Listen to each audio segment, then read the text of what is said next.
Hi welcome back to my channel AJ cinema time. வணக்கம். இன்றைக்கி நம்ம சேனலில் இப்போ ரீசெண்டாக ரிலீஸ் ஆயிருக்க முத்து அலைஸ் காட்டான் சீரிஸோட ஸ்டோரி லைன் தான் பார்க்க போகிறோம்.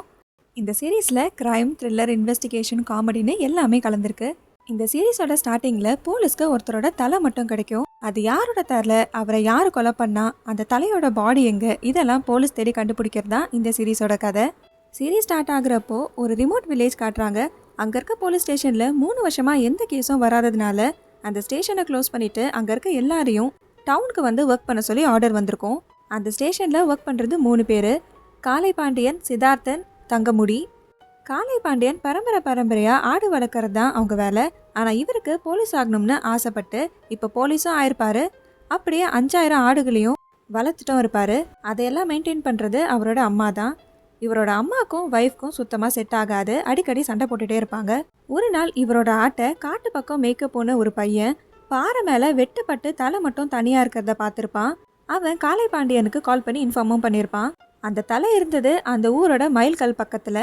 அதனால அந்த கேஸ் இந்த ஸ்டேஷனுக்குள்ளே வராது. ஆனால் காளை பாண்டியனுக்கு இந்த ஊரை விட்டு போக விருப்பம் இருக்காது. அதனால அந்த தலையை கொண்டு வந்து இவங்க ஸ்டேஷனுக்குள்ளே வர ஏரியாவில் தள்ளி வச்சிருப்பாரு. இந்த கேஸ் இவங்க ஸ்டேஷனுக்கு வந்தால் இவங்க இந்த ஸ்டேஷனை காலி பண்ண வேணாங்கிறதான் காளை பாண்டியன் யோசிச்சிருப்பாரு. அந்த தலைக்கு பக்கத்தில் ஒரு மஞ்சள் பையில் 2 லட்சம் பணமும் ஒரு லெட்டரும் இருக்கும். இந்த தலையை யார் அடக்கம் பண்ணுறாங்களோ அவங்களுக்கு தான் இந்த பணம்னு எழுதியிருக்கும். இப்போ அந்த தலை யாரோடதுன்னு தெரிஞ்சுக்கிறதுக்காக அட்டாப்சிக்கு அனுப்புவாங்க. ஆனால் டாக்டர் பாடி இல்லாமல் அட்டாப்சி பண்ண முடியாதுன்னு சொல்லி அந்த தலையை இவங்ககிட்டே கொடுத்து அனுப்பிடுவார். இப்போ அந்த தலையை ஒரு பாக்ஸில் போட்டு அந்த போலீஸ் ஸ்டேஷனில் வச்சுருப்பாங்க. அதை ஃபோட்டோ எடுத்து அவர் யாருன்னு விசாரிக்கவும் ஆரம்பிப்பாங்க. பக்கத்து ஊரில் இருக்க ஒரு டீ கடையில் விசாரிக்கிறப்போ அங்கே இருக்க ஒருத்தர் இவரை 3 வருஷத்துக்கு முன்னாடி ஊர் திருவிழாவில் டான்ஸ் ஆட வந்த ஒரு குரூப் ஆஃப் பொண்ணுங்களுக்கு பாடி கார்டாக இவர் வந்ததா சொல்வார். அவரோட பேர் முத்துன்னு சொல்வார்.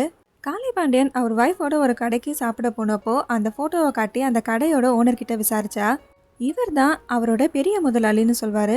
கொஞ்சம் வருஷத்துக்கு முன்னாடி இவர் ஒரு கடையில் வேலை செஞ்சுட்டு இருந்தப்போ முத்து அங்கே சாப்பிட வந்ததாகவும் அப்போது இவர் வேலை செஞ்சுட்டு இருந்த கடையோட ஓனர் இவரை மரியாதை குறைவாக நடத்துறதை பார்த்து அந்த கடையை நிறைய காசு கொடுத்து அப்போவே அந்த ஓனர்கிட்டேருந்து வாங்கி இவர் அந்த கடைக்கு முதலாளி ஆக்குனதாகவும் சொல்வார். ஆனால் அதுக்கப்புறம் அவர் பார்க்கவே இல்லைன்னு சொல்வார். டீ கடையில் இருந்தவர் சொன்ன க்ளூவை வச்சு அந்த டான்ஸ் குரூப்பை கண்டுபிடிச்சி அங்கே போய் விசாரிப்பாங்க. ஆனால் அந்த டான்ஸ் குரூப்பில் மெயினாக இருந்த மீனாங்கிற பொண்ணு அந்த குரூப் விட்டு போனதுனால இப்போ அந்த குரூப்பே இல்லாமல் போயிடுச்சுன்னு அவங்க சொல்லுவாங்க. மீனா அங்கே தங்கியிருந்த ரூமில் தேடுறப்போ அங்கே முத்து யானை மேலே இருக்க மாதிரி ஒரு ஃபோட்டோ கிடைக்கும். அந்த யானை எங்கே இருக்குன்னு தேடி போவாங்க. அது இப்போது கேரளாவில் இருக்கும். அங்கே போய் விசாரித்து பார்த்தா முத்து கொஞ்ச நாள் யானை பாகனாக இருந்தானும் தெரிய வரும். இது மட்டும் இல்லாமல் முத்து பல வருஷமாக நிறைய தொழிலை மாற்றி மாற்றி பண்ணிட்டு இருந்ததா நிறைய பேர் சொல்லுவாங்க.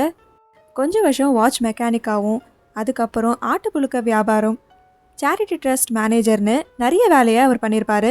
அவர் பாடி கார்டாக இருந்த டான்ஸ் குரூப்பில் இருந்த மீனாவை லவ் பண்ணிட்டும் இருந்திருப்பார். ஒரு நாள் அந்த டான்ஸ் குரூப் டான்ஸ் ஆடின திருவிழாவில் ரெட்டை கொலை நடந்திருக்கும். அதுக்கப்புறம் தான் முத்து அந்த டான்ஸ் குரூப்பை விட்டு போயிருப்பார். இப்போ மீனா எங்கே இருக்காங்கன்னு யாருக்கும் தெரியாது. முத்து கிட்ட அளவுக்கு அதிகமாகவே பணம் இருக்கும். அவர் யார், அவர் நிஜமாக என்ன தான் பண்ணிட்டு இருந்தார், இப்போ அவரை யார் கொண்டாங்க, இதெல்லாம் போலீஸ் கண்டுபிடிச்சி இந்த கேஸை சால்வ் பண்ணாங்களா இல்லையா அப்படிங்கிறது தான் இந்த சீரீஸோட கதை. இந்த மாதிரி மூவிஸ் அண்ட் சீரிஸோட ஸ்டோரிலைன் பற்றி தெரிஞ்சுக்க நம்ம சேனலை சப்ஸ்கிரைப் பண்ணிவிடுங்க. பக்கத்தில் இருக்க பெல் ஐகானை கிளிக் பண்ணிவிடுங்க. இந்த வீடியோ உங்களுக்கு பிடிச்சிருந்ததுன்னா இதுக்கு லைக் பண்ணிவிடுங்க. டாடா bye from AJ cinema time. வணக்கம்.